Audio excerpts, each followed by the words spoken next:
Hello everyone, welcome to my history coaching. Today we are going to continue 5.2 of class 10 chapter arithmetic progression. So हमने इस chapter के first 14 questions कर लिए थे, 15 questions आज continue करेंगे. तो क्वेश्चन है कि हमारे पास for what value of n, that means हमें फाइंड करना है n are the nth terms of two APs. nth term की बात कर रहे हैं ऑफ टू एपीज हमें गिवन है, that is equal. nth term of two APs are equal.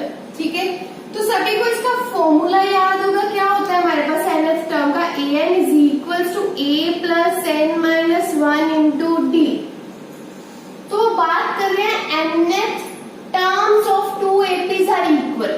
हमारे पास टू एपीज हैं तो उसके अकॉर्डिंग टू फॉर्मूला लिख लेते हैं. ठीक है, मैं फर्स्ट टर्म कैपिटल ए ले लेती हूँ सेकंड एपी के लिए, एंड n तो सेम ही रहने वाला. नंबर ऑफ टर्म फाइंड करें जो दोनों के लिए सेम ही रहेगी, एंड d को मैं कैपिटल D ले लेती हूँ. ठीक है, तो अब उन्होंने अगर बोला है कि nth term of two APs equal, that means हमारे पास जो स्मॉल an है वो कैपिटल an के इक्वल होगा. तो मतलब ये एंड ये आपस में इक्वल ही रहने वाले हैं.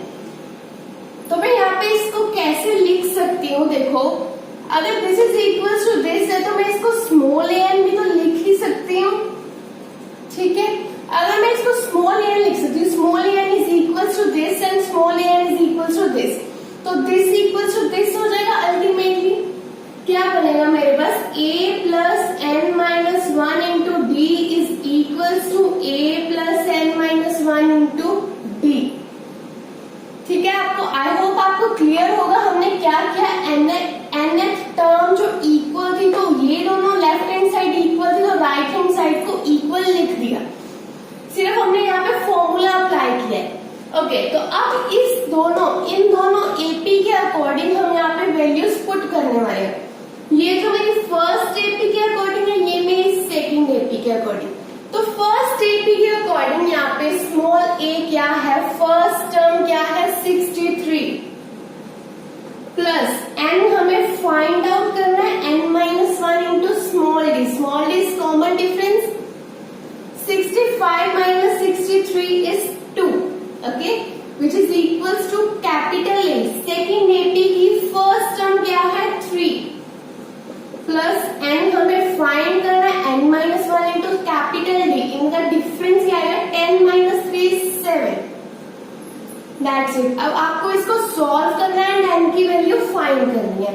63 प्लस 2n माइनस 2, सिंपली मैंने ब्रैकेट ओपन किया, 2n minus 2 which is equals to 3 plus 7n minus 7. n वाली टर्म्स में एक साइड रख लेती हूँ. 7n माइनस 2n, इससे क्या बचेगा, 63 minus 2 is 61, 3 minus 7 is minus 4, इस साइड आके प्लस का 4 हो जाएगा, और यहाँ पे क्या बनेगा 65 is equals to 5n, which implies n is equals to 65 over 5, that is 13. तो हमारी 13th टर्म ऐसी आएगी जिसमें 13th टर्म पे जाके हमारा जो भी यहाँ पे टर्म बनेगी वो इक्वल होगी. 13th टर्म के जो 13 नंबर पे जो भी टर्म आएगी वो इक्वल होगी. दैट्स इट, यही क्वेश्चन था. नेक्स्ट क्वेश्चन देखते हैं. नेक्स्ट क्वेश्चन में हमें फाइंड करनी है AP. Determine AP whose third term is 16 and seventh term exceeds the fifth term by 12.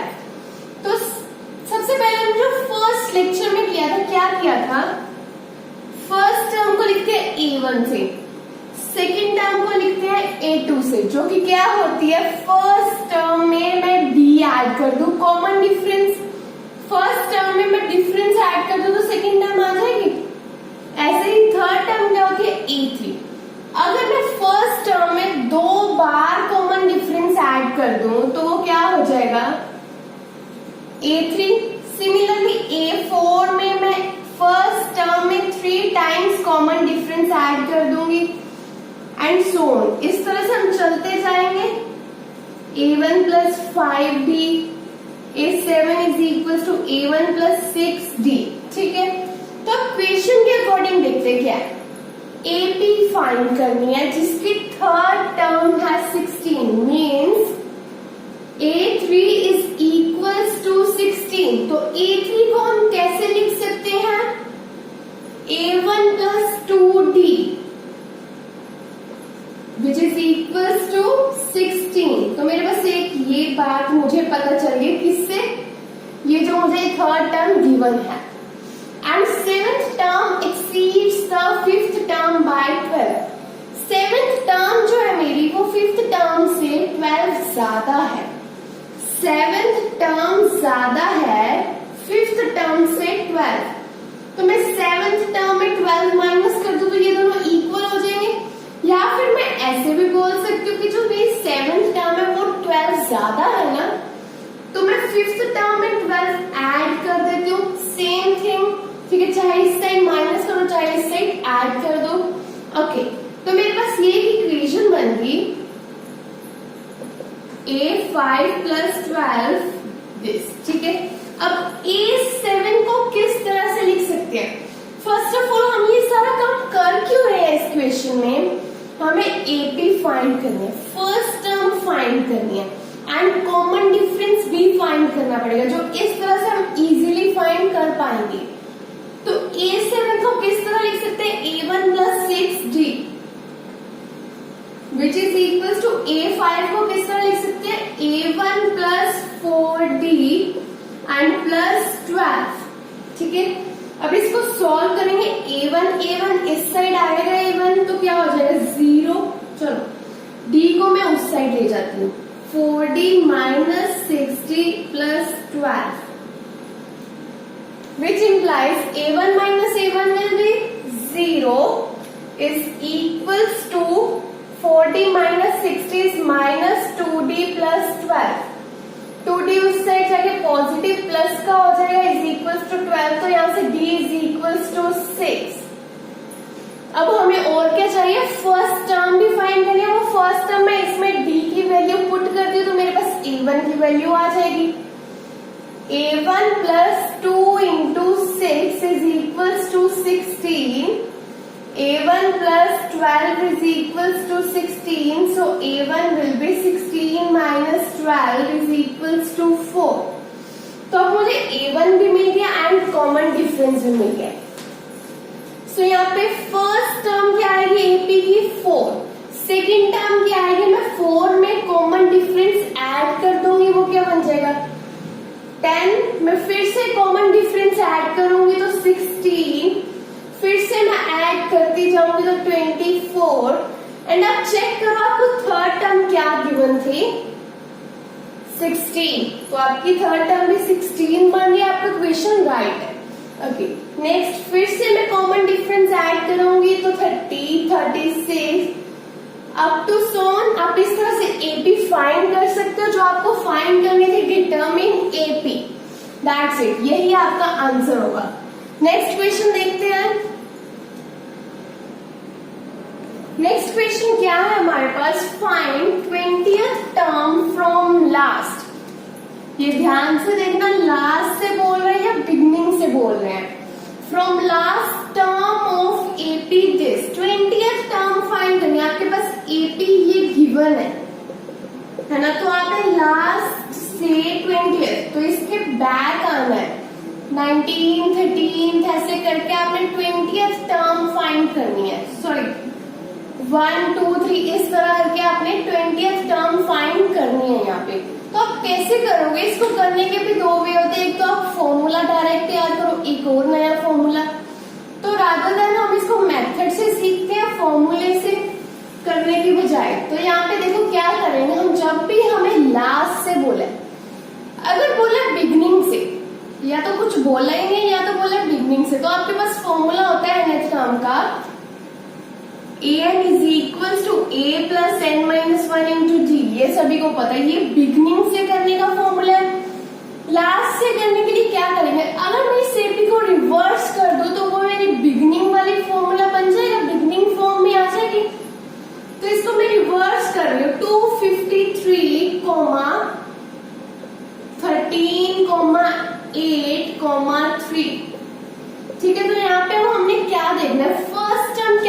आपकी 253 एंड कॉमन डिफरेंस क्या बनेगा, यहां से फाइंड कर लो, वही बात है, यहां से करूं या यहां से करूं।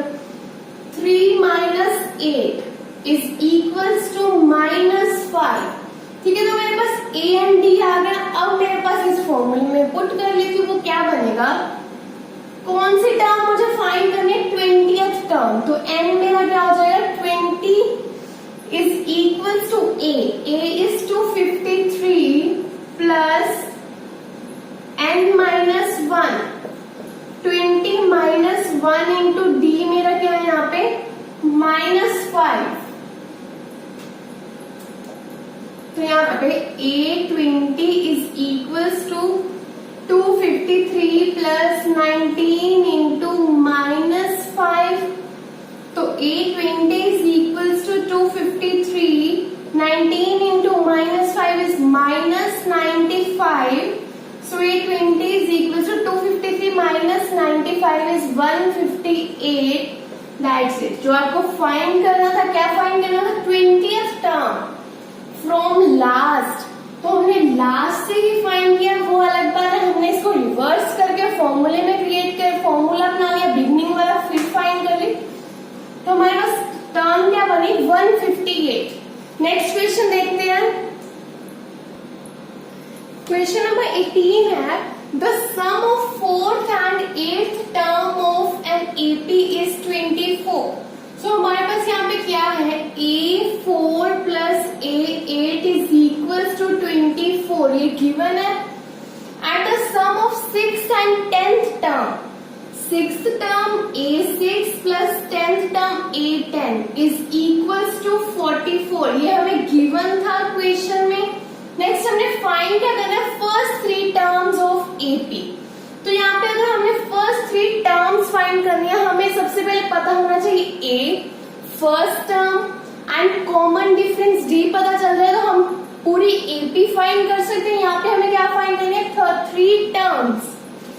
सो सबसे पहले स्टार्ट करते हैं। हमें पता है A4 को किस तरह से लिख सकते हैं, first term plus 3 times common difference. And A8 को किस तरह से लिख सकते हैं, first term plus 7 times D which is equals to 24। अगर मैं इसको सॉल्व करती हूँ तो A1 plus A1 is 2A1, 3D plus 7D is 10D which is equals to 24। अगर आप चाहो तो यहाँ पे कॉमन ले सकते हो, अदरवाइज नहीं भी कॉमन लोगे तो आंसर वही आएगा। अगर मैं दोनों साइड से 2 कॉमन ले लूं तो मेरे पास ये इक्वेशन बन रही है। ओके, अब सेकंड इक्वेशन पे आते हैं। इससे हमें क्या मिलेगा, A6 को मैं किस तरह से लिख सकती हूँ, A1 plus 5 times D which is plus A10 को किस तरह से लिख सकते हो, first term plus 9 times D which is equals to 44। Okay, इस इक्वेशन को भी सॉल्व कर लेते हैं। 2A1 plus 5D plus 9D is 14D which is equals to 44। अगर यहां से मैं 2 कॉमन ले लू दोनों साइड से, तो मेरे पास क्या बचेगा, A1 plus 7D is equals to 22। अब आपके पास 2 लीनियर इक्वेशंस बन गई, जो हमने 3rd चैप्टर में किया था कि 2 लीनियर इक्वेशंस को किस मेथड से सॉल्व कर सकते हैं। तो अब यहाँ पे कोई भी मेथड लो, लेट्स से मैं यहाँ पे सब्स्टिट्यूशन मेथड यूज कर रही हूँ। तो सब्स्टिट्यूशन मेथड में यहाँ से मैं A1 की वैल्यू फाइंड करूंगी। A1 is equals to 12 minus 5D। अब जो मेरे पास A1 की वैल्यू है, मैं वो सेकेंड इक्वेशन में पुट कर दूंगी।